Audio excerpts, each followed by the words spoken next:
Welcome back to the channel. Thank you guys for hanging with me on this Tuesday. And if you went out of your way to like, comment, or subscribe, thank you. All right, as we get further and further along into the summer, it seems like more and more fish are going to break up from those big schools that they were in earlier, and they are going everywhere. So for that reason, this time of year, I really like to look for bass that just have not been pressured anywhere else. And that may mean you have to put your trolling motor in the grass and go for a couple hundred yards to get into 2 feet of water, and where just no one will take the time to go. Those type places, as we get later in the year, are going to start becoming better and better. Basically up until the fall and into the fall, those are going to be places that are really good. They're just places that if they have bait, bass are going to be there and they're not getting hit as much. And for that reason, you're going to start seeing baits that are just great baits for whatever situation work. So I'm big on topwaters and slow moving baits on the bottom in the summer, but when you start getting around pressured fish, that's how you catch them. But when you start getting around fish that have not seen a bait, or they haven't seen a boat, or no one's fished for them in the last couple of weeks or months, then you can start using your favorite other baits. So a swim jig is one of those baits that it's just a perfect follow-up bait. When you're throwing a buzz bait, it's a perfect bait if they're not going to commit to a frog. It works in all those same situations, rather. You can skip it under low-hanging trees. You can fish it around in grass that's thick. It's just one of those baits that bass love, and they tend to get it a whole lot better than they do a frog. Now, I want to give you one tip on a swim jig when you're trimming your weed guard. Now, if you're throwing braid or something like that, you don't necessarily need to trim your weed guard. I would just keep it the way it comes in the package. But if you're fishing it in fluorocarbon, with fluorocarbon rather, this is how I used to trim my weed guard. Now, what I did there was I just took my weed guard and I just cut a little bit off the front of the weed guard.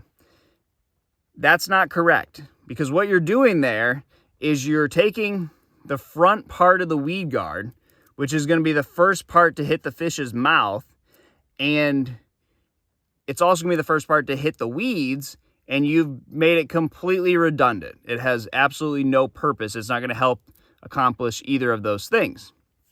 Now I'm going to take a fresh jig right out of the package, and I'm going to show you the correct way to trim a weed guard. So here's your normal weed guard.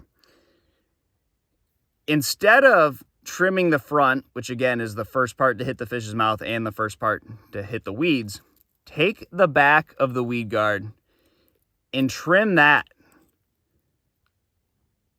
So cut out some of the back of the weed guard. All right.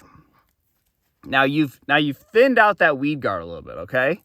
But the part that is most important for the weed guard, the purpose of the weed guard, is the fish's mouth and the weeds. And that's the front. Now the back part is the less important. Now you're saying, dude, what is the difference if you trim the front and the back? It's literally this much.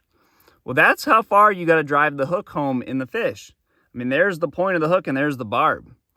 You know, that's as far as when you set the hook, that's as far as you're pulling the hook. So trimming the front and trimming the back, that little distance, that means something. So that's the best way to trim a weed guard if you are going to trim it. There's the back of it. Thin out the back, so the front of it is still going to do the job it was intended to do, and then you don't have as much of it. When you do go to set the hook, it's just a little bit thinner there. So try that, guys. That's going to help you land more fish. And for whatever reason, I've seen this win multiple tournaments. It's the kicking style craw. If you are in a froggy type area or a buzzbait type area, you're having fish miss your bait, or you're just not getting as many bites, try a kicking style craw trailer on the back of your swim jig. I prefer braid, but you can rig this up on fluorocarbon. You can do it any way you want. I've caught them both ways. Rig that up, flip that around, cast that around, reel it back fast, shake it, kick it, fish it in the same water column, close to the same water column that you would a frog.